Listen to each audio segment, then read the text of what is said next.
Assalamualaikum warahmatullahi wabarakatuh. Perkenalkan, nama saya Ari Murti dari Fakultas Ekonomi dan Bisnis, Prodi Manajemen. Saya di sini akan membuat video pembelajaran untuk memenuhi tugas ujian tengah semester mata kuliah kepemimpinan. Di tugas pembelajaran ini, saya akan menerangkan beberapa materi. Materi yang pertama tentang pemahaman kepemimpinan. Selanjutnya materi yang kedua, pemimpin dengan bos. Yang ketiga, materi tentang konsep dan fungsi kepemimpinan. Materi yang keempat, teori-teori kepemimpinan. Materi yang kelima, permasalahan dalam pekerjaan, dalam dunia kerja. Selanjutnya materi yang keenam, sumber-sumber kekuasaan. Dan yang terakhir materi tentang sifat-sifat kepemimpinan.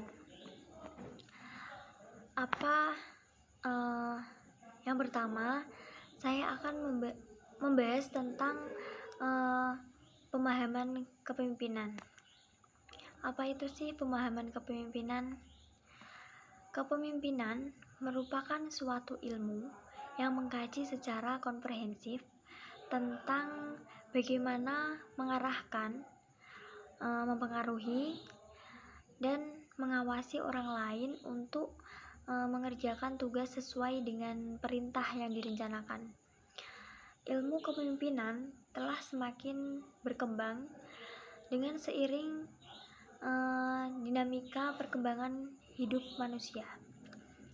Untuk materi memahami definisi kepemimpinan secara lebih dalam, ada beberapa definisi kepemimpinan yang ditemukan oleh para ahli.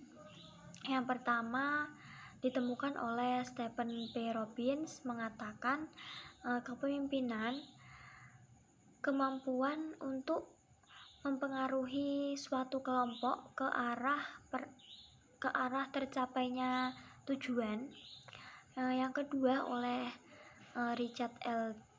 Duff, mengatakan kepemimpinan kemampuan mempengaruhi orang yang mengarah kepada pencapaian tujuan.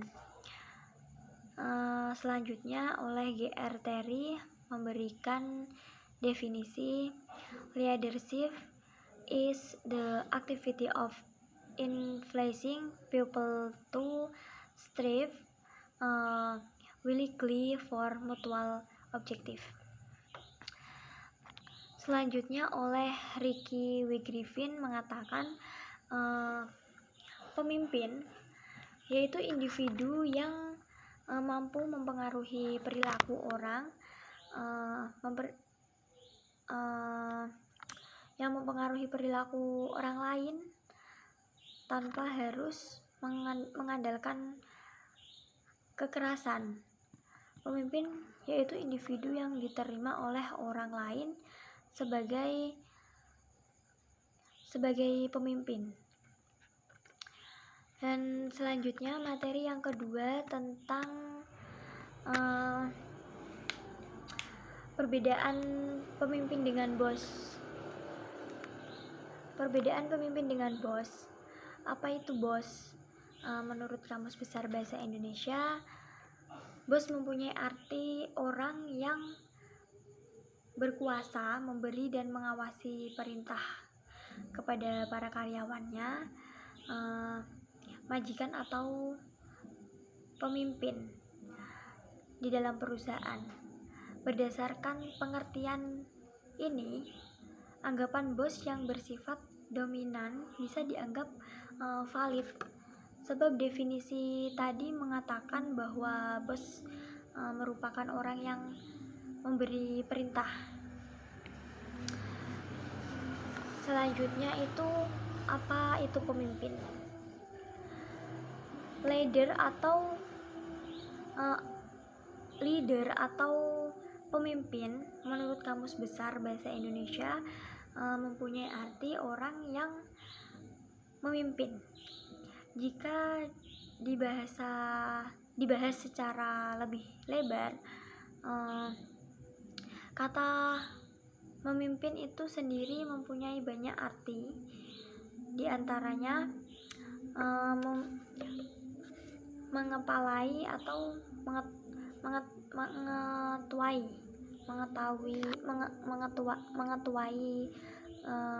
kegiatan tertentu, misal kegiatan perkumpulan, rapat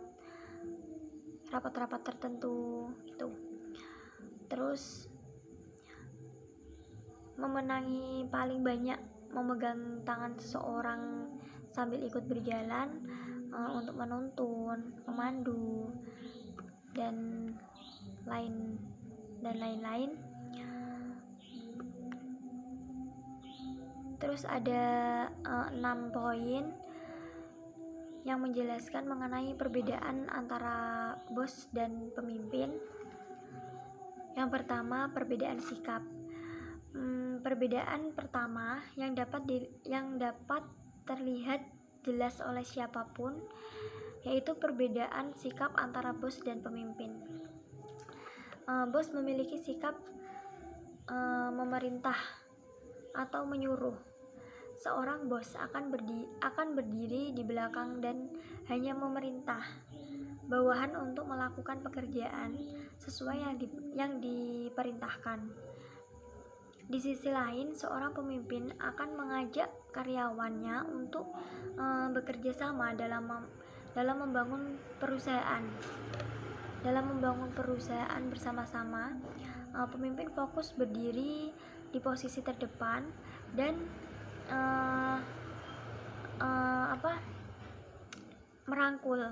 merangkul seluruh karyawannya agar memotivasi mereka untuk mendapat bekerja dengan lebih baik.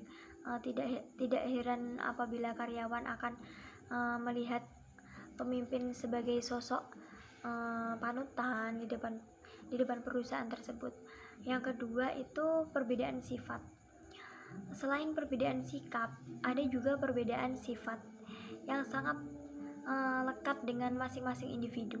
Seorang bos memiliki sifat yang cenderung ingin dihormati. Oleh karena itu, tidak jarang jika karyawan akan merasa takut ketika harus berhadapan dengan seorang bos. Seorang pemimpin memiliki sifat yang suka memuji dan membantu menyemangati karyawannya. Maka dari itu karyawan akan merasa senang dan nyaman ketika bekerja bersama seorang pemimpin. Mereka juga akan memberikan kinerja yang lebih baik lagi untuk perusahaan tersebut. Yang ketiga, perbedaan tujuan. Ketika bekerja di bawah seseorang pemimpin, karyawan dapat memilih kesempatan untuk mengembangkan potensi diri agar dapat menjadi calon pemimpin yang sukses.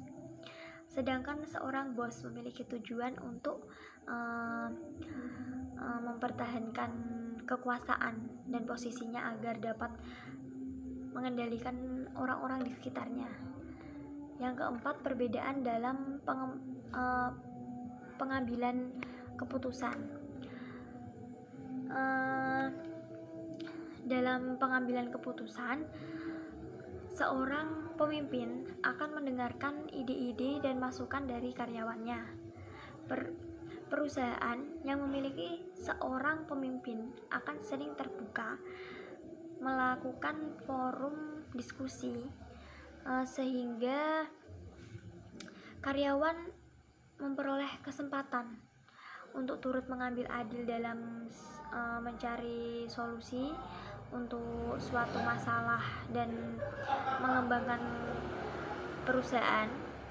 Sebaliknya, seorang bos cenderung lebih suka untuk mengambil keputusan sendiri. Karyawan tidak memiliki hak untuk untuk pengambilan keputusan itu. Yang kelima, perbedaan orientasi. Orientasi antara bos dan pemimpin juga sangat jauh berbeda. Bos memiliki orientasi terhadap profit dan keuntungan. Selain itu, kinerja karyawan juga diukur dengan berapa banyaknya keuntungan yang didapatkan oleh perusahaan. Lain halnya dengan seorang pemimpin. Pemimpin memiliki orientasi terhadap visi perusahaan, sehingga tipe ini akan lebih mengutamakan pada hal-hal inovatif dan mengajak karyawan untuk bersama-sama berkembang demi mencapai tujuan perusahaan. Dan yang terakhir, yang keenam, perbedaan fokus. Secara fokusnya, bos lebih berfokus pada hasil, sedangkan seorang pemimpin lebih berfokus pada proses.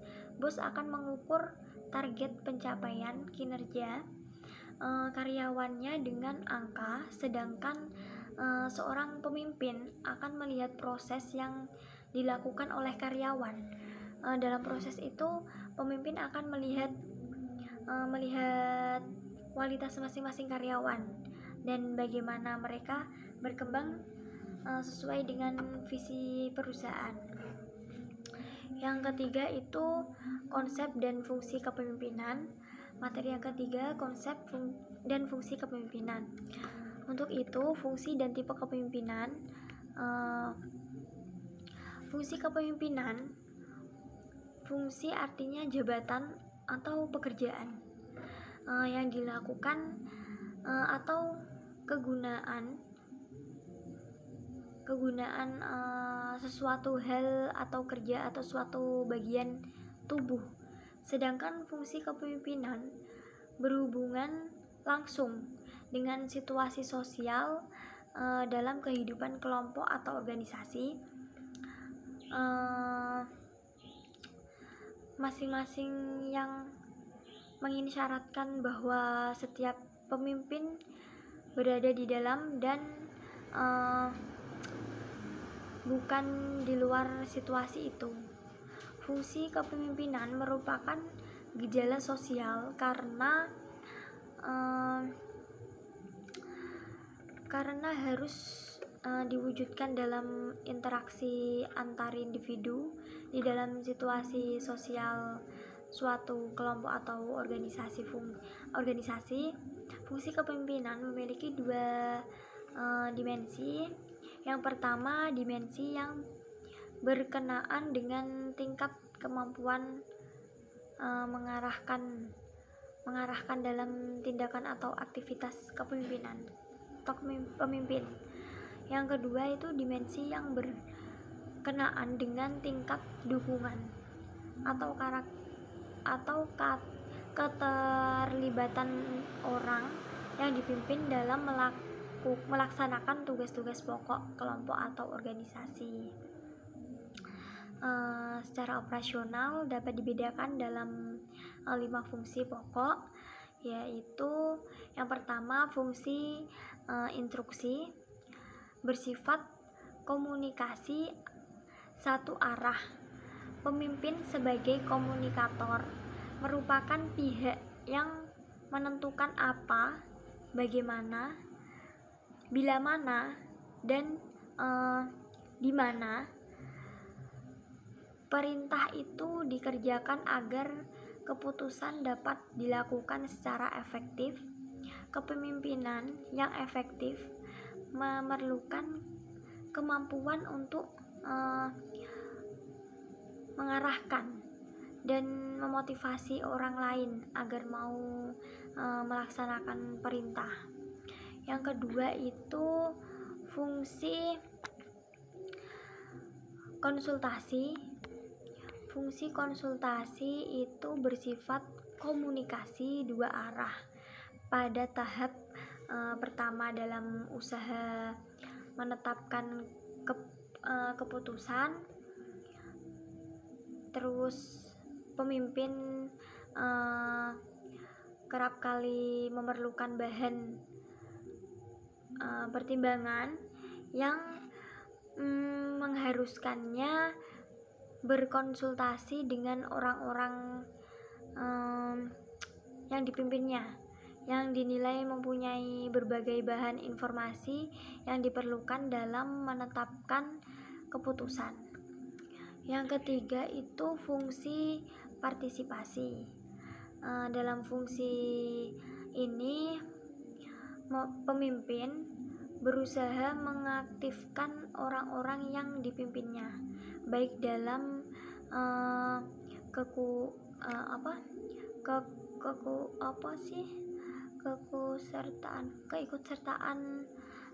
keikutsertaan mengambil keputusan maupun dalam melaksanakannya.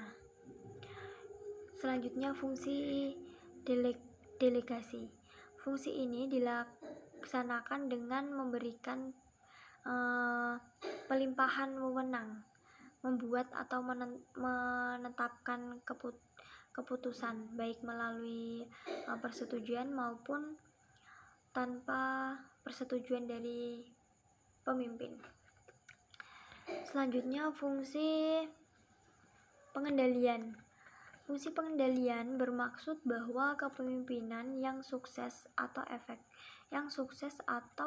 efektif mampu mengatur aktivitas anggotanya secara terarah dan dalam koordinasi yang efektif sehingga memungkinkan tercapainya tujuan bersama secara maksimal. Selanjutnya tipe kepemimpinan. Dalam melaksanakan fungsi-fungsi kepemimpinan maka akan berlangsung aktivitas kepemimpinan. Apabila aktivitas tersebut dipilih-pilih maka akan terlihat gaya kepemimpinan dengan polanya masing-masing. Gaya kepemimpinan tersebut merupakan dasar dalam mengklarifikasikan tipe kepemimpinan. Gaya kepemimpinan memiliki tipe pola dasar. Yang pertama, gaya kepemimpinan yang berpola pada kepentingan pelaksanaan tugas. Yang kedua, gaya kepemimpinan yang berpola pada pelaksanaan hubungan kerjasama. Yang ketiga, gaya kepemimpinan yang berpola pada kepentingan hasil yang dicapai. Ada beberapa tipe. Yang pertama, tipe kepemimpinan otoriter.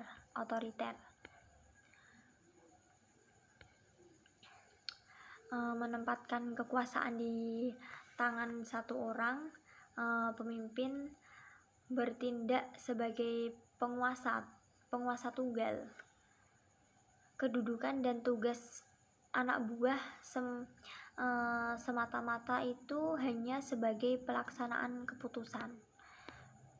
Selanjutnya tipe kepemimpinan kendali bebas. Tipe ini merupakan kebalikan dari tipe kepemimpinan otoriter.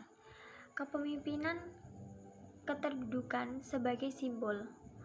Kepemimpinan dijalankan dengan memberikan kebebasan penuh pada orang yang dipimpin dalam mengambil keputusan dan melakukan kegiatan menurut kehendak dan kepentingan masing-masing. Selanjutnya tipe kepemimpinan demokratis. Tipe kepemimpinan ini menerapkan manusia sebagai faktor utama dan terpenting dalam setiap kelompok atau organisasi. Pemimpin memandang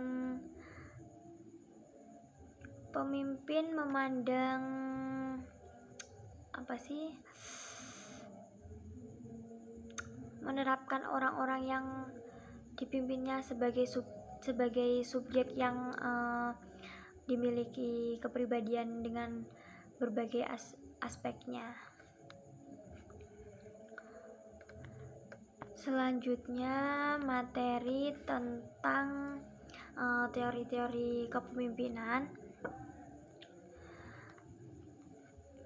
Teori-teori kepemimpinan merupakan kegiatan sentral di dalam sebuah kelompok organisasi dengan seorang pemimpin puncak sebagai figur sentral yang dimiliki wewenang dan tanggung jawab dalam mengefektifkan organisasi untuk mencapai tujuannya. Terus pemimpin sebagai figur sentral menyandang peran mempersatukan anggota organisasi yang terdiri dari individu agar menjadi satu kesatuan kekuatan yang bergerak ke arah yang sama dalam melaksanakan volume atau beban kerja organisasi. Wewenang dan tanggung jawab itu menunjukkan bahwa pemimpin tidak dapat dipisahkan dengan organisasi baik formal maupun informal, sedang organisasi tidak dapat dipisahkan dari anggotanya yang terdiri dari individu. Ada beberapa teori dari kepemimpinan. Yang pertama, teori sifat. Teori yang berusaha untuk mengidentifikasikan karakteristik khas fisik, mental, kepribadian yang dikaitkan dengan keberhasilan kepemimpinan. Teori ini menekankan pada atribut-atribut pribadi dari para pemimpin, teori alamiah, dan dianugerahi beberapa ciri yang tidak dipunyai orang lain, seperti energi yang tiada habisnya, intuisi yang mendalam, pandangan masa depan yang luar biasa, dan kekuatan persuasif yang tidak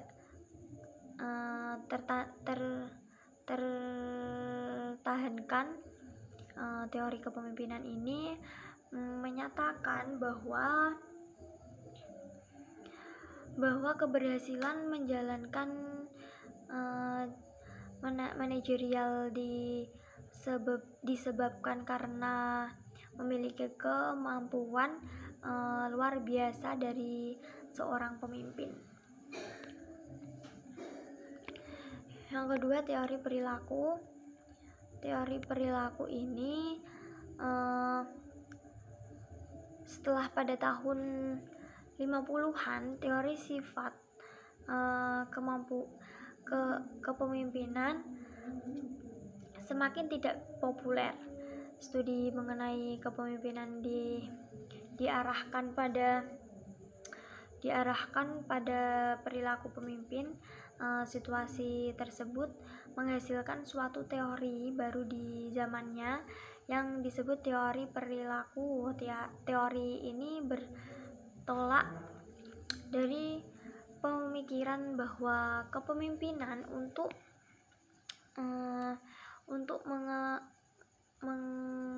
mengefektifkan organisasi tergantung pada perilaku atau gaya bersikap dan gaya bertindak seseorang pemimpin. Dengan demikian, berarti juga teori ini memuaskan perhatiannya pada fungsi kepemimpinan. Dengan kata lain, keberhasilan seorang pemimpin dalam mengefektifkan organisasi sesuai dengan sangat tergantung pada perilakunya dalam melaksanakan fungsi-fungsi kepemimpinan di dalam strategi kepemimpinannya. Selanjutnya, teori kepribadian perilaku. Di akhir tahun 1940-an, para peneliti mulai mengeksplorasi pemikiran bahwa bagaimana perilaku seseorang terhadap menentukan keefektifan kepemimpinan seorang, dan mereka menemukan sifat-sifat mereka memenuhi pengaruhnya pada prestasi dan kepuasan dari pengikut-pengikutnya. Dan selanjutnya, materi yang kelima itu tentang permasalahan dalam bekerja. Permasalahan dalam bekerja itu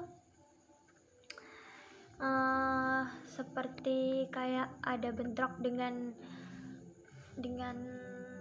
bosnya, dengan pemimpinnya, bisa juga bentrok dengan teman sendiri, seperti kayak bos dengan karyawan itu, bos membedakan karyawannya, dia tidak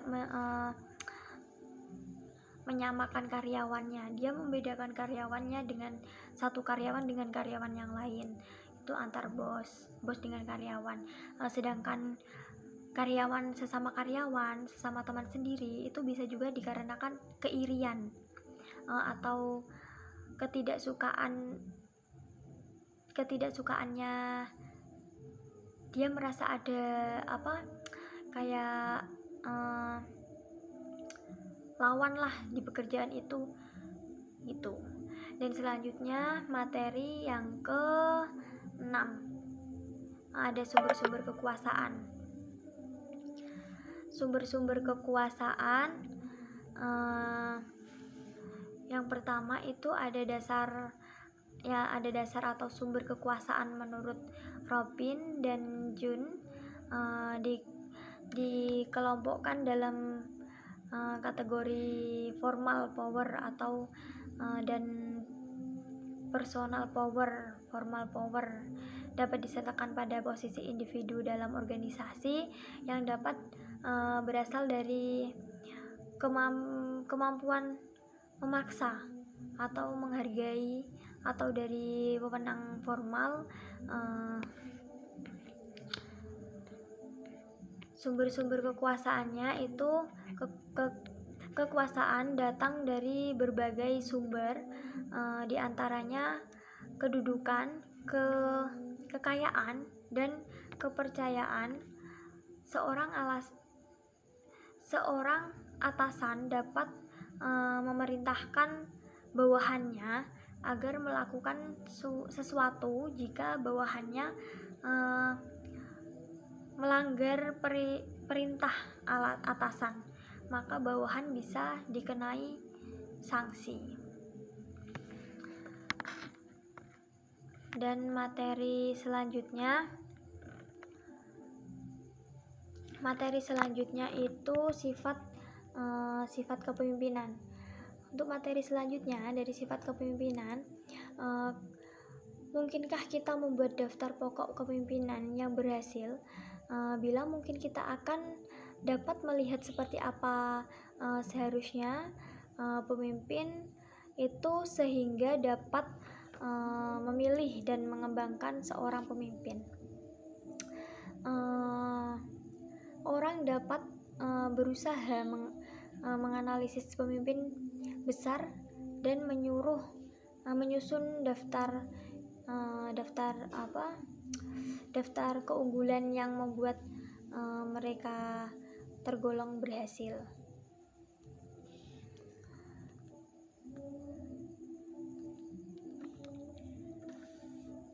Adapun sifat-sifat ini Yang pertama, integritas. Hampir setiap pemimpin memerlukan sifat integritas, dari teoritas sampai program pragmatis, seperti Lord Montgomery yang percaya akan uji ketajaman pertanyaan. Yang kedua ada kecerdasan dan pengetahuan. Pemimpin harus tahu akan bedanya atau bagian khusus dari bidangnya sehingga dapat membuat keputusan yang dapat pada saat yang tepat. Yang ketiga, rasa simpati insani. Bagi seorang pemimpin yang dibutuhkan yaitu keseimbangan tekanan di antara dua ekstrim yang bertujuan oleh ordinat dalam Gears Management Big. Yang keempat, kesungguhan. Kesungguhan merupakan tanda orang sudah dewasa yang dapat memuaskan perhatian dan mengerjakan apa yang dibutuhkan keadaan akibat beberapa hal yang tidak diharapkan. Yang kelima itu kesadaran terhadap diri. Banyak orang yang telah menulis tentang psikologis organisasi, dorongan dan motif pemimpin. Satu aliran pemikiran menyatakan bahwa para pemimpin baik tidak sadar akan peranannya, tetapi aliran lain yang lebih besar pengaruhnya percaya bahwa para pemimpin itu amat menyadari diri sendiri, kemampuan dan tujuannya.